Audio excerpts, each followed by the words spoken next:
Welcome to Chaos Divided, your weekly dose of wholesome hammer, where we explore the hobby, the game, and the lore of Warhammer 40k. We're your hosts, Snurgle, and Blushing Noise Marine. If you're enjoying the podcast, don't forget to give us a follow, and we've also launched a Patreon. So if you're a fan of what we do and want to support us, you can find the link in the episode description. This week, we're talking about how beautiful a game Warhammer can be. And for this week's quote, I don't know how well it fits, but it's close enough, so we're going to go with it. Those who scale the pinnacles of glory have the furthest to plunge into the abyss. From Milothusius Lux from the 8th edition Chaos Space Marines Codex. I saw that name. I was like, how is she going to get through this? I'm sure fake Latin. That's what you do. Yeah. The Chaos Space Marine talking about such glory. Which, you know what? I think the reason I picked it, really, what we're talking about is like elevating the game of Warhammer. And there is a bit of a pinnacle of glory that you can then fall off of. Because it takes a very specific mindset. It takes a lot of excitement for the game and just a pure love of like the chaos of the dice to appreciate the beauty of Warhammer. Mm-hmm. What do you think is... Which, oh, yes. Yes. Like, I was trying to avoid it a little bit. She says she's avoiding it as if she isn't like on cloud 9 from her very, very impressive 40k in 40 minutes video. Was it 40 minutes? I think it was a little... That was 40-ish minutes. Okay, yeah. Yes, I am on cloud 7. Cloud 7? Yeah. I was trying to sneak in a Zinch, like a little. Give him a little get out bit. Here. Get out of here, Zinch. Yes, the 40k in 40 minutes video came out today, and you and I had a lovely little watch party. We did. And that was a lot of fun. And in chat during the premiere of the PlayOn video, and it was just so much fun to showcase the army and showcase this game and interact with the audience as well. Like I know the outcome, but I'm also nail biting with the audience because how they built that that battle up was just beautifully. Was it a chef's kiss? Oh, 2 chef's kiss. Mwah, mwah. Two chef's kisses from Snurgle. It was a beautiful game, and they did an absolutely incredible job with it. And I think, you've talked about like, oh, could you ever have like a live audience for a Warhammer game? I think that chat was kind of yes. You know what? I don't know if you could do live action while actually filming it, but that's probably the closest to like a live performance of Warhammer. And it was different. It was different, like actually watching it with other people. How many people were watching at one point? 1,300. That's pretty crazy. Yeah. I've never seen those numbers in a live stream. Right? We were sitting at 4. Hey, we got up to 8 at one point. Yes. Yeah. Shout out to the Chaos Divided crew. Yeah. Thanks for your support. Thanks for hanging with us. But yeah, there was definitely like a palpable excitement. And when like things would happen, people were like reacting to it. And like, yes. Oh, I love that so much. You could almost feel like there was like a roar to the crowd. Yes. And there was even like Tanya was in chat as well. So I think it was her Gaz missing the 6-inch charge. And I go, yes. And she goes, no. And then she's got her side of the crew all wogging in the chats. When Tanya called the wall, they're all just like, whoa, like on cue. I was like, this is... Orc players are definitely the like rowdy, like soccer fans of the Warhammer community. Yeah.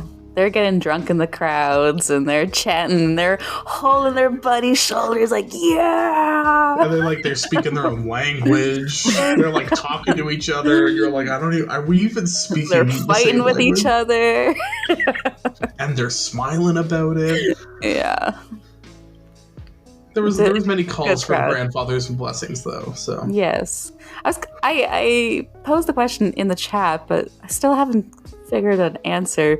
What could a Nurgle warcry be? Just noises, just guttural. Because like grandfather blessings is too long. It needs like to be short and like stinky, icky, stinky. I don't know. Bring the stink. What's like the Death Guard's war cry? Is there even does the Death Guard have a war cry? I don't think there is. No, of course not.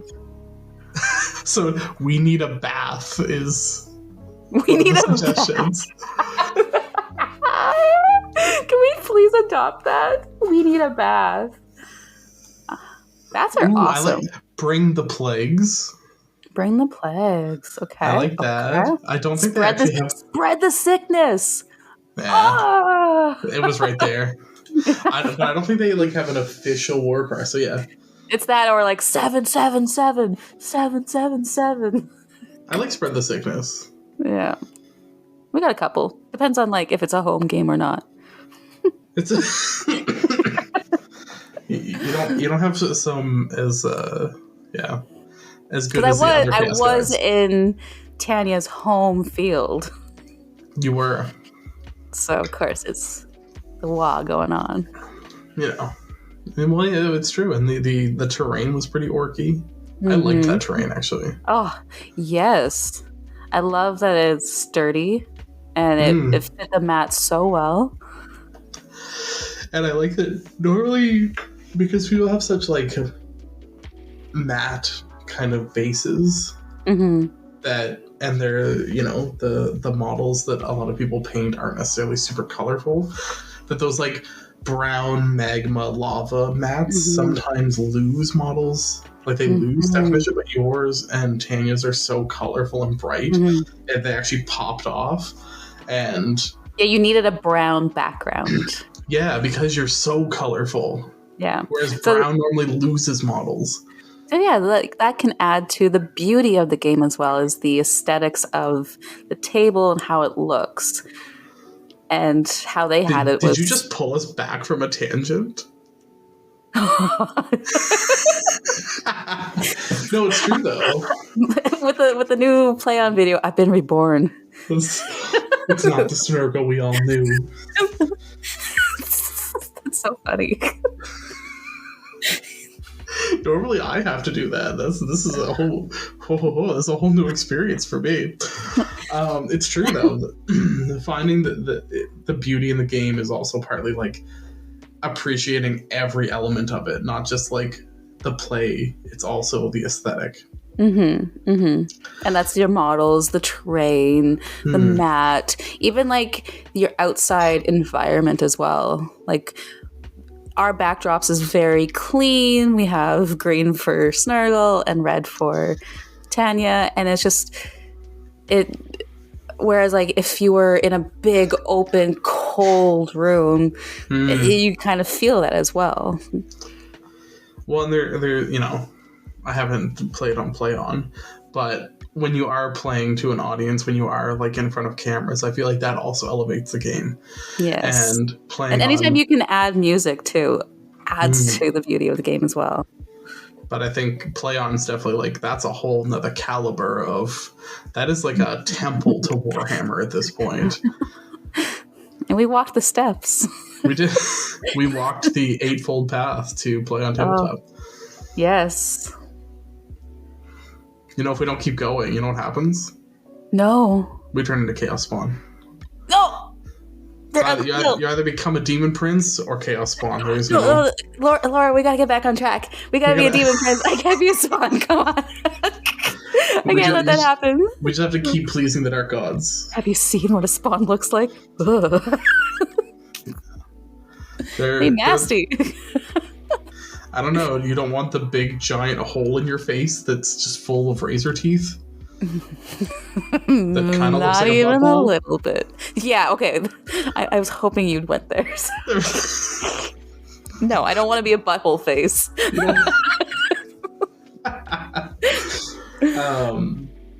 So yeah, do you want to talk a little bit about kind of what made that game so beautiful?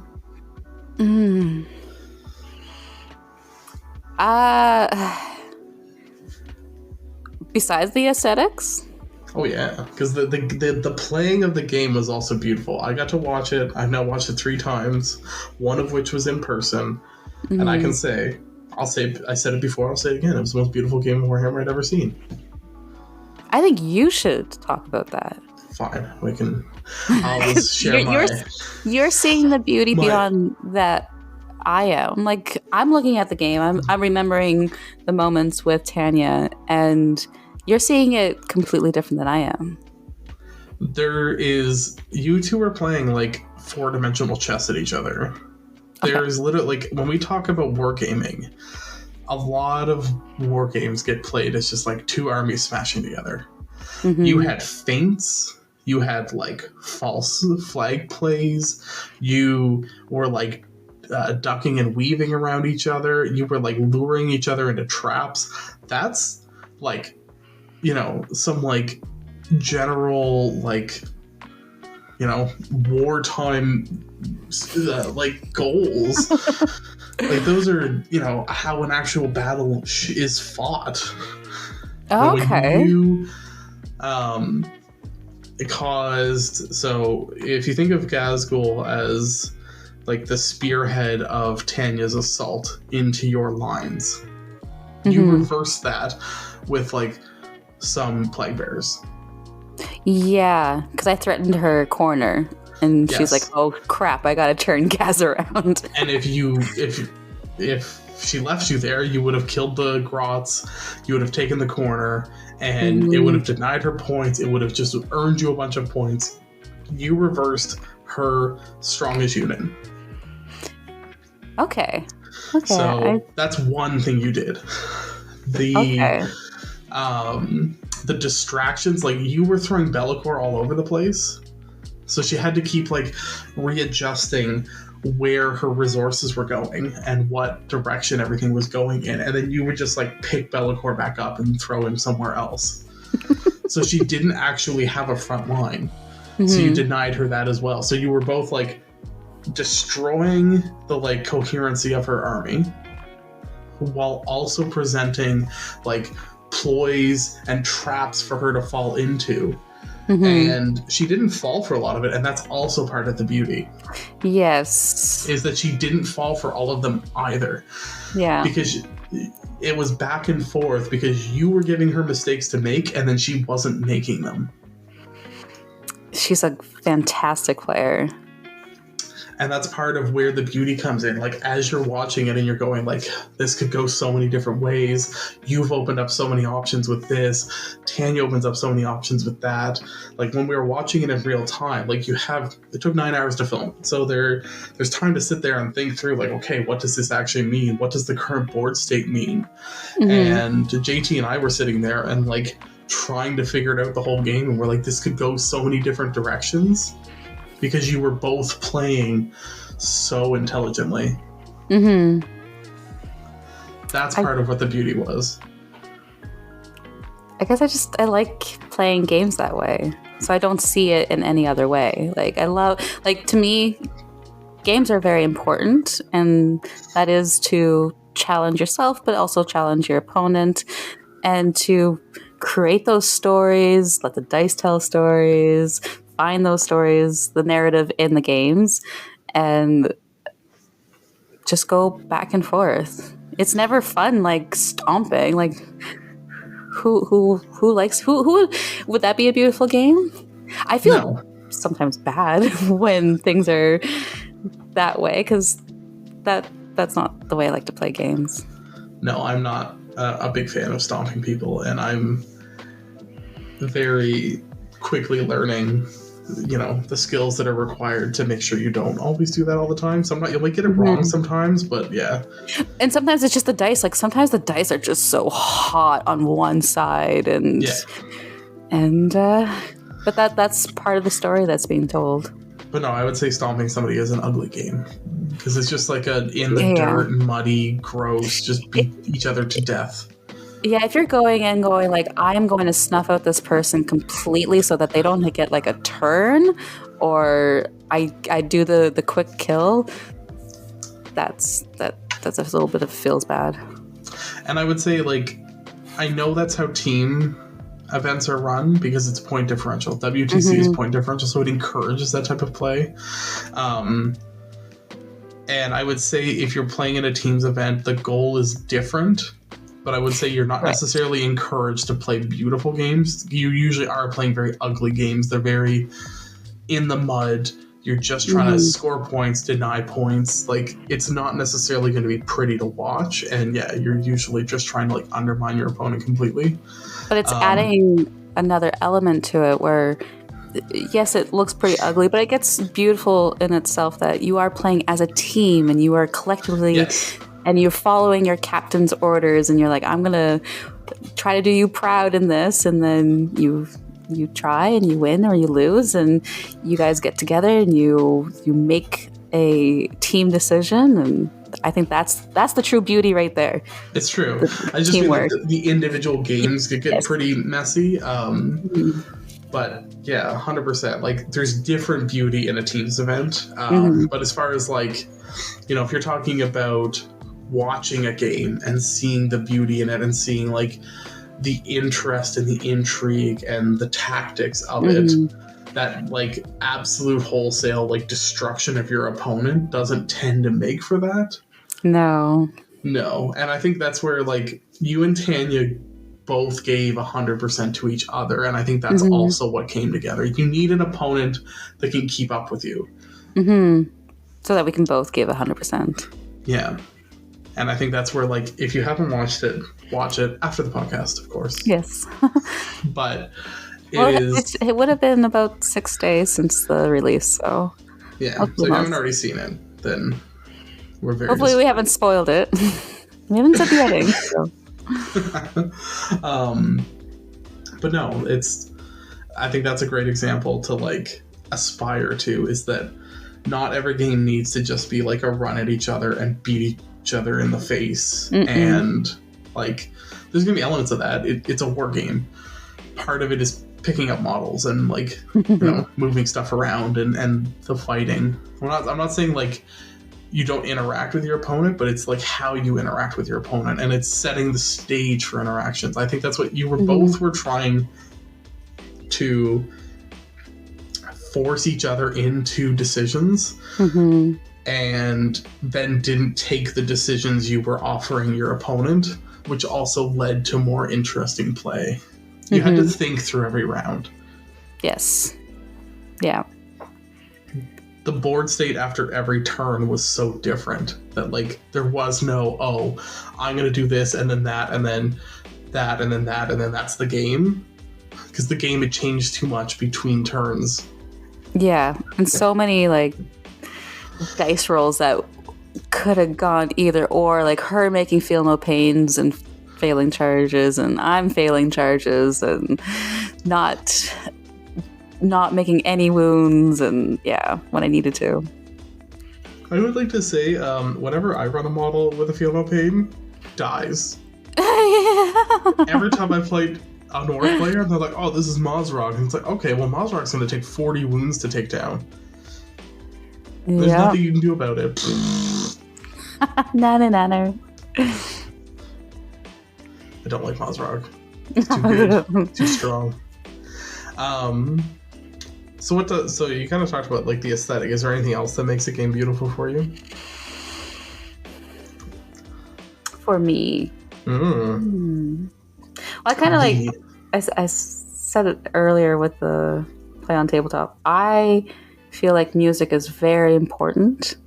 I wish game stores played music because it really puts you in the setting, like where you can escape and just like, if you feel like the epic battle music, you will feel that. That's fair, and there's so much of it available now.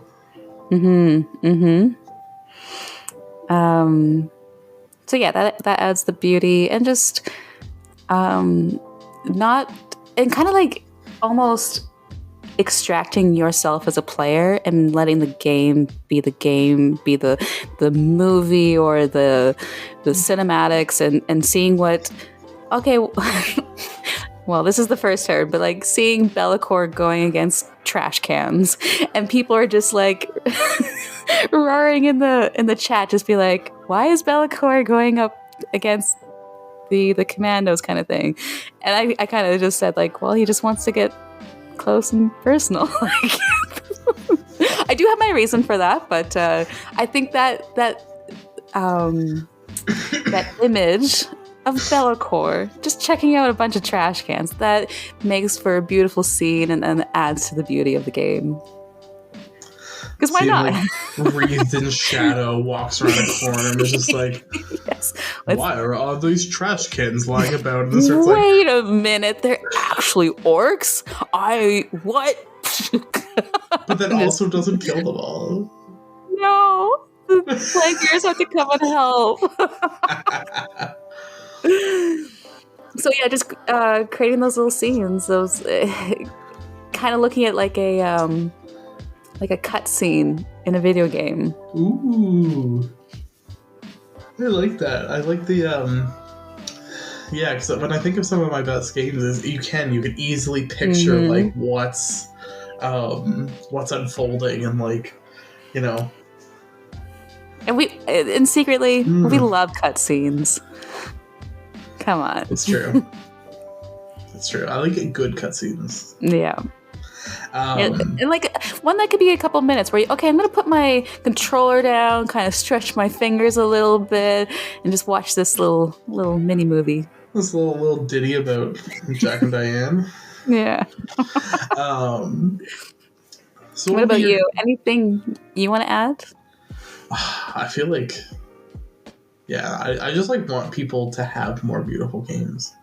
I feel like people would enjoy play, especially like hobbyists that are nervous about playing or don't play as often. Like, if you could have more beautiful games.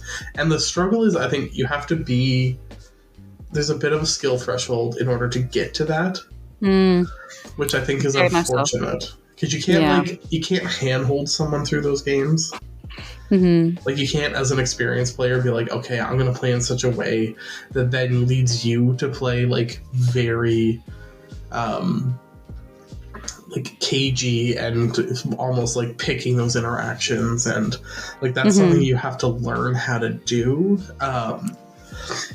It's tough. Well, yes, like what you're saying is completely true, because 4 years ago, the only thing I was worried about is remembering toughness and strength and like damage of the weapons, and that's all I would think about. But now that I've done my 4 years into Warhammer play, you put your time in, you punch that clock, spend time in the Warhammer mines.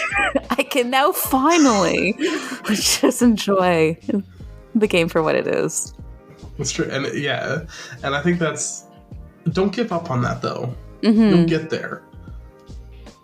Yeah. Like, you will have better games over time, and you won't necessarily win more, but you'll have better games. And I think that's the part that makes it also beautiful, is not being attached to the W or the L. It's being attached to how the game is played itself.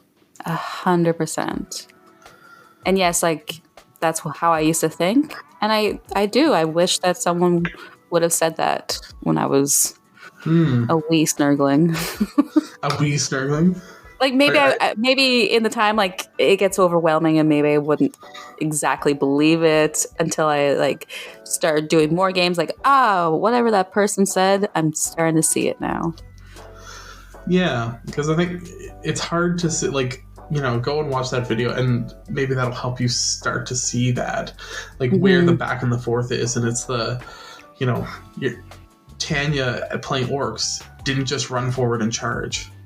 Yeah. Which is like unexpected out of a lot of orc players. Normally they're just like, in your face, deal with me, let's get to crumpin' or whatever orcs say.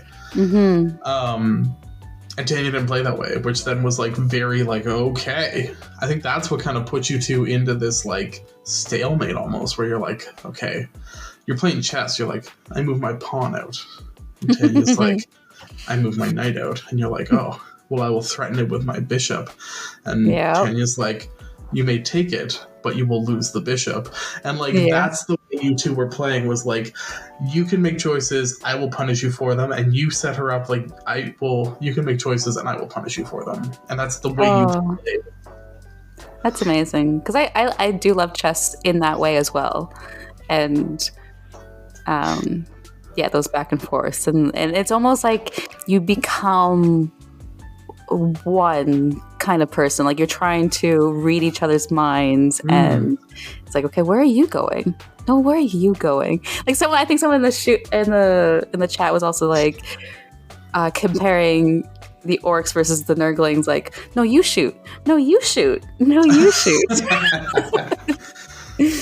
For the record, the commandos were the pawn, and you like smashed your queen across the board to take out a pawn. Okay, but the thing is, I was okay with that because that brought Bellacore still further away. No, but Tanya also didn't protect that pawn, so like you just took a free piece up. A piece is a piece. Yeah. Well, so I needed that objective. Like, I can't just let her just sit there. And I'm gonna send my queen. That's gonna. I was gonna hope that it would have done an easier job killing them, but I had the plague bears anyways that were gonna go there to sit on the points anyways. But that's where, like, I think, chess is often talked about as a beautiful game, and I think you two were playing in a way that it was beyond just tactics, it was strategic.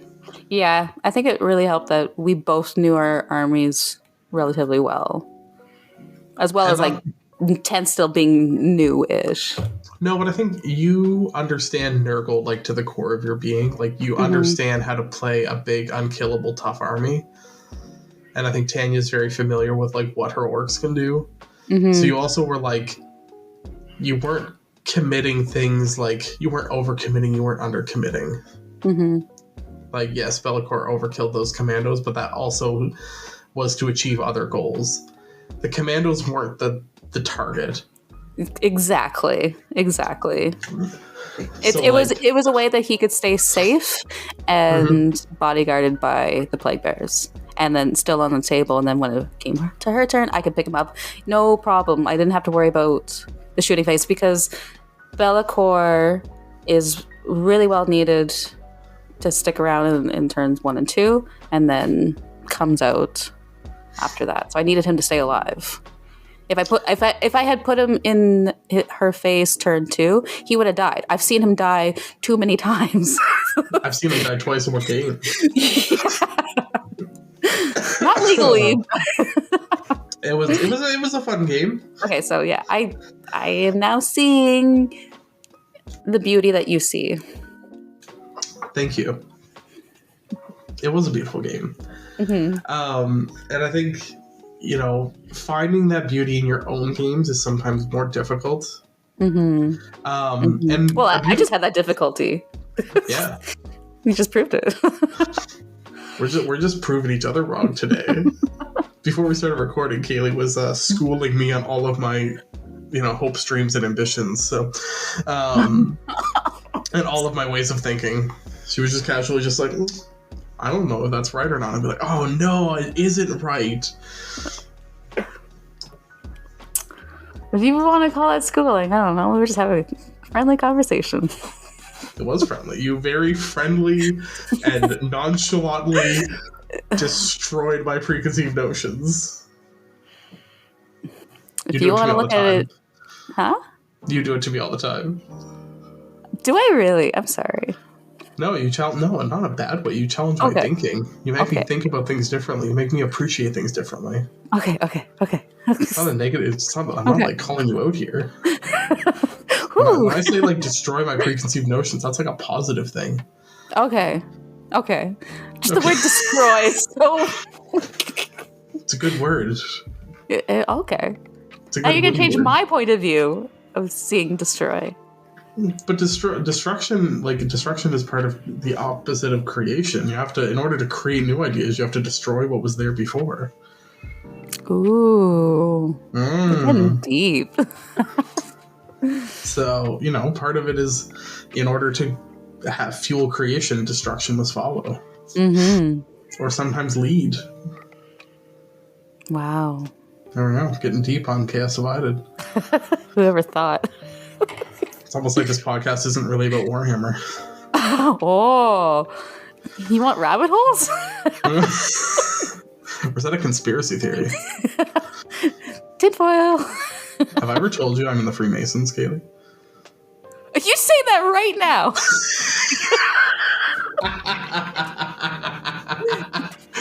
Wow. Okay. You imagine that? Don't do that to me. This was all a plot. No, I'm kidding. Yeah. I knew it. I don't even know how to get us back on track now. We've gone full off the How to rails. find the beauty in your own game. There we go.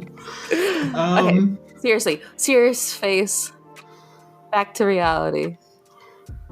Jump back to reality. Yeah, so you know what? I think part of it is, maybe I'm the weirdo who does this. Do you ever, run through the games you've played, after the fact? I don't. Oh. And I feel like the rare one, because I know a lot of people do, and some people remember the game completely. I don't know. I wish I had a better memory with that. Okay. I don't know. Not as much as most Warhammer players do. I think I'm just I play a game, I have an amazing time, I'm in the present, I love it, and then I'm back to hobbying and back to that. Or cooking, or I'm thinking of other things. Okay. I remember moments, but if you told me the scores of games, no. I don't remember in that detail, but I do remember what happened and what moved where and Oh. Yeah. Because maybe it'll change, because playing against Tanya was the first time I felt actually quite comfortable. Only recently I've been feeling comfortable with games, but prior to that, I tell you, it was such noise in my head of just trying to remember these rules and trying to think of what I'm gonna do, and then I have the opponent telling me what their army does, and I'm just it was a lot. So do you think you've become a better player since we started the podcast? I think I just continuously be a better player. Yeah, because we talk about being a better player a lot. Well, yeah. Probably, for sure. I think a lot of factors help with that. 10th changing has helped tremendously with that, where I just have to remember these easy little data sheets. Brilliant. Love it. I'm just saying, you have helped me find a paint style. Maybe you found a play style. Probably. There we go. Most likely. I think because I wanted to have a great place. I when I hear people talk about the games, that's what I wanted as well as a player. I wanted to be in the moments like you guys are and finding those joys. But through trying to remember rules and stuff, it gets cloudy and clogged up, right? So, but yeah, perhaps talking about being an opponent and the feels and finding the beauty in the game. Yeah, of course, that's definitely made me a better player. And being able to talk about it too. Yeah. Actually, you bring up the being able to feel about the moments and being able to kind of take yourself away from the rules and just actually be in the game. And I think having a play style makes that easier because it means you're making fewer decisions in the moment. Yeah. I felt that way in the beginning when I started in 8th. Snurgle had a very easy entry level game style, and that was sit on the objective and just roll 5 and 5s. That's all I had to remember. And I think that's what kept me staying in the game, because like, okay, I can remember that. I can just rinse and repeat, and hopefully I don't have to fight too much because I'm trying to remember the rules. But okay, I know how to roll 5s and 5s. No, that's interesting. Yeah, because I'm thinking now, like, because even like for myself, like I started enjoying the game more once again. It was more about like playing that game rather than playing the game. Yes. Yeah. Yeah. So yeah, I think part of it is like letting go of, not letting go, but just finding a degree of comfort with the rules. And also, I think part of it is also finding a degree of like acceptance that you're never going to remember everything. Mm-hmm. Yes. You're always going to look something up. Yeah. Yes. And that's okay. Mm-hmm. And there's ways to make that easier for yourself as well. I mean, cards and... Well, and even just like, really, your games start with list building. You don't have to build the most complicated lists. You can have redundant units. You can have units that are the same. You can like give yourself a break and not have to be like, oh, I've taken absolutely every single option on this. Yeah. Just to maximize it, like keeping it to an orderly amount of like things you can remember, you will play better than, oh, that unit has a melt a pistol and a super gun and a mega launcher. Like, let me just remember which guys have that. Yeah, like, oh, there's 3 of them dead. Which ones are the ones that I took off? Like, you know. Yeah, you're give very yourself right. an easier time. Yeah. Yeah. Yeah. And I think the other part of it is, and I think you two both did this, is you found the beauty in how the other person was also playing it. Mm-hmm. Like, I know when we were recording it, I think Tanya was really enjoying playing against someone who played more like she did. Yes, it just didn't just shoot her off the board. Like, she had time to play with her toys on the table. Like, at the end of the game, we still had a good amount of models. Yes. Sticking around. Yeah, it didn't really look like neither of you had tabled each other or even come close. Mm-hmm. Like, there was still, if you went to round 8, you still would have had stuff to play with. Mm-hmm. Which is kind of cool. Back in the olden days, you could have. And I think it's also, I had the thought and then I just remembered it, but it was also finding beauty to play your army and not what other people tell you to play.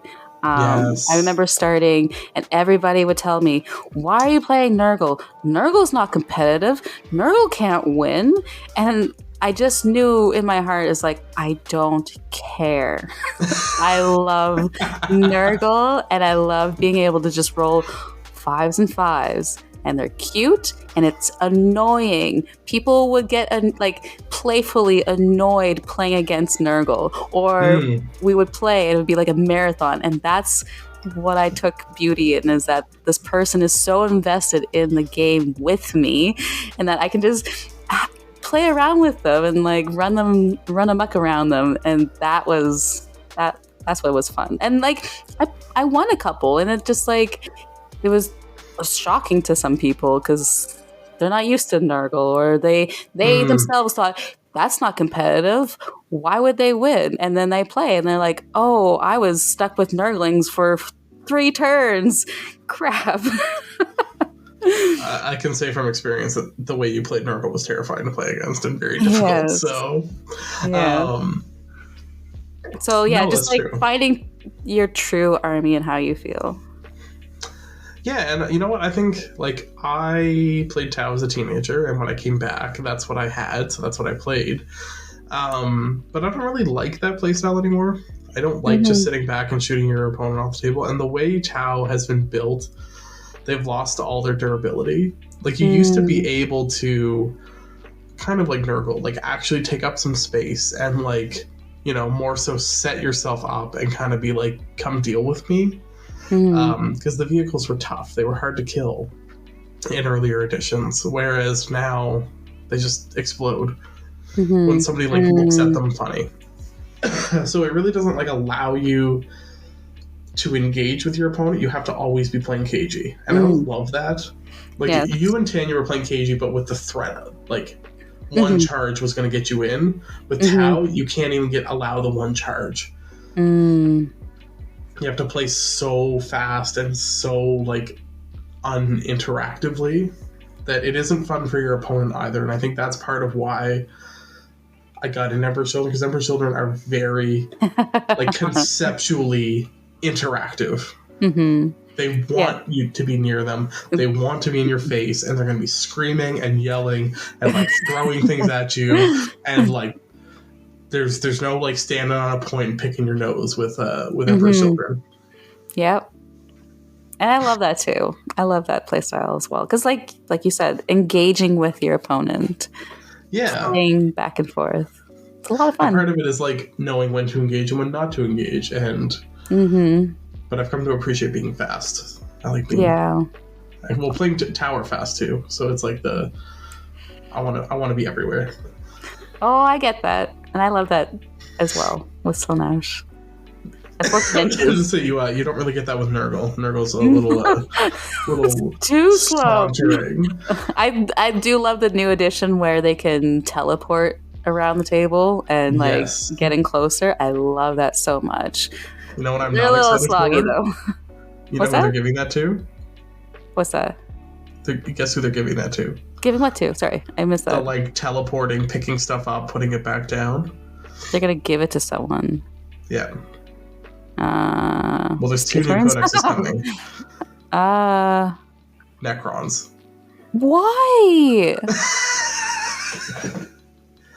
Yeah, they're getting the, like, pick up 2 units each turn at the end of your opponent's turn and put them into strategic reserves as one of their detachments. Do they just get to do 2? Yeah, it's not even a CP. But I mean, like, with Chaos, you can only do it if you're in Shadows of Chaos. Yeah, being a Chaos player is salty. Oh, that's my salt show. You just like walked right into that. You're like, hello, Salt Bay. I'm here for my salt. Oh my goodness! Like, okay, sure. Yeah. Love it. Yeah, they're getting the Grey Knights thing where they just can pick them up. Wow. And they can also give stuff that doesn't normally have deep strike. Yeah. And they're probably going to reanimate on 2-up? Why not? Give it to them. Well, they just reanimate now. You don't roll for reanimation. Oh, you killed a Necron? That was your first mistake. Having to roll for it? Can you imagine? So, a Necron unit might not reanimate at some point. Oh my goodness. They might actually be fully killed? It could happen. Oh, I've heard rumors of it. Not I've in this legends. edition. No. We play tested this Nurgle. For that. Somebody did. Allegedly. Congratulations, Necrons. Congratulations. Can I have my regen back and my 5-up, sleeves? That'd be great. You know, you can give me, you can give Grey and Clean Ones half damage. I heard that was a great suggestion by Blushing Noise Marine. It was. I said it. And I'll take my 5-up Feel No Pains throughout the entire army. That'd be great. Not just the Great and Clean One. Thank you. I will also take Nurglings coming back. Nurglings coming back at the end of each phase. Yeah, I'll do that. Yep. Is this your wish list? Is this your Christmas wish list? James This is my Amazon wish list. And then I would like, and then you're like the kid at the like shopping center that won't get off Santa's lap. You're like, James, I would like all the Nurgle things all the time, please, thank you. Like, should I green screen my workshop doesn't do that. Do you want to buy a battle box? You buy. Yeah. Should I green screen myself with like James, the one that he was like by the fire? Was it for like the Votan? You're gonna sit on his lap and you should. And then And then a great unclean one should have a 4-up, feel no pain at all times. And then Rodicus should also have a 4-up, feel no pain at all times. And then a great unclean one should be -1 damage, and Rodicus should be minus half damage. Yeah. And strength 16. And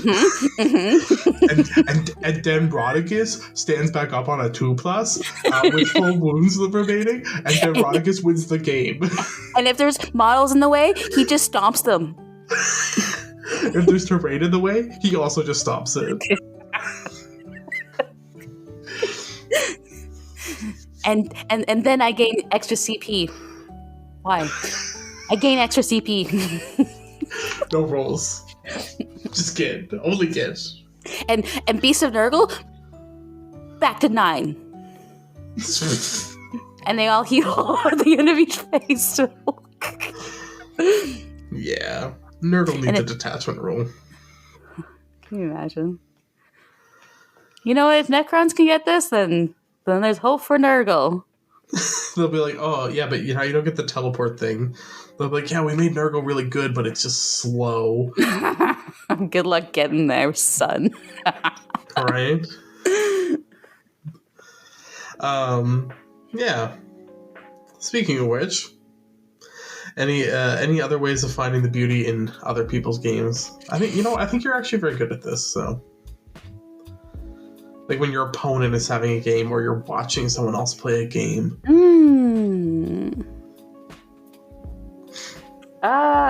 Finding the beauty in other people's games.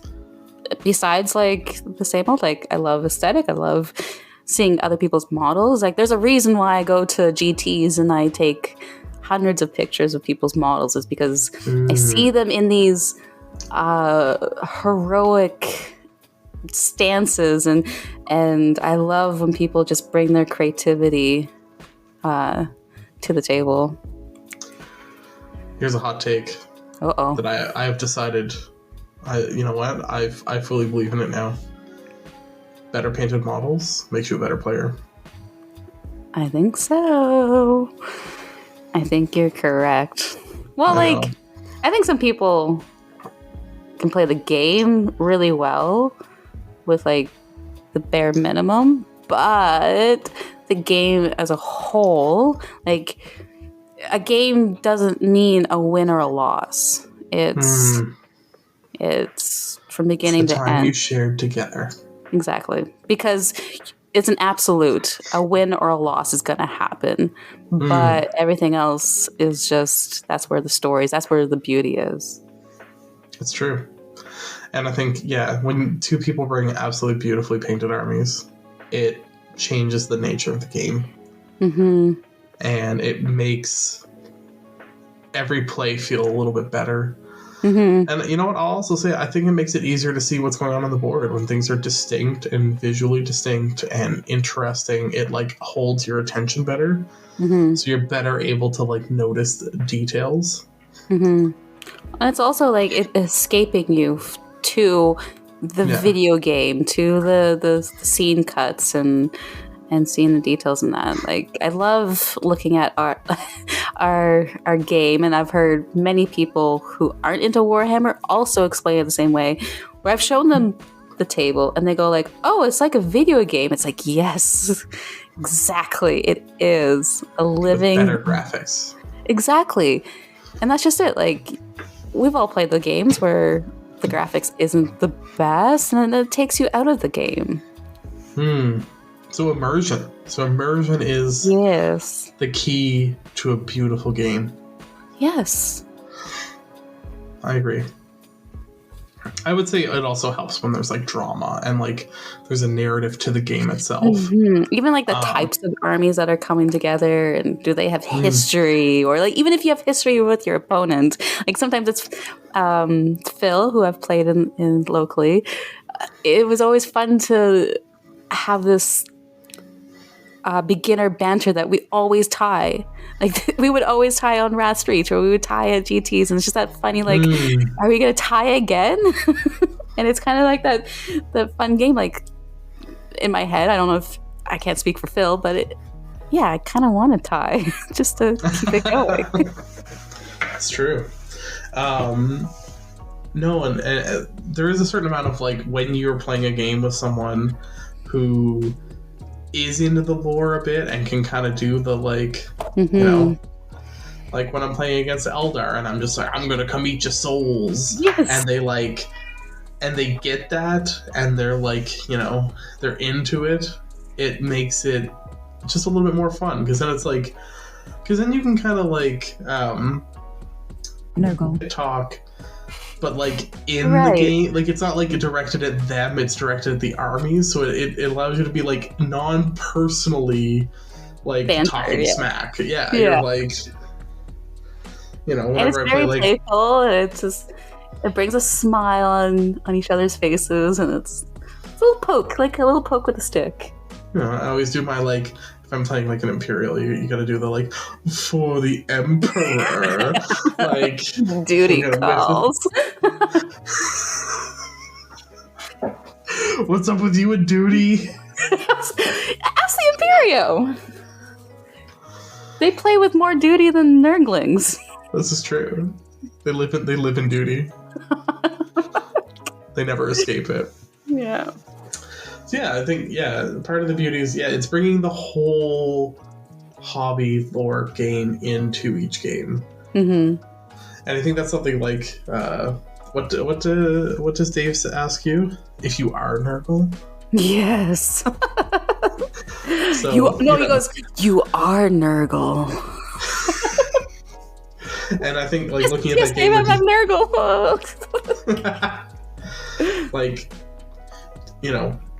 That game with you and Tanya, I think there was that love on like every level. Like you both just love Warhammer, and you came together, and you like, also, you know, you get along so well. There's like clearly some like camaraderie there, and then you like just came together to share this like experience that is just so beautiful and wonderful to see unfold. And you know, I think in that moment, you were Nurgle.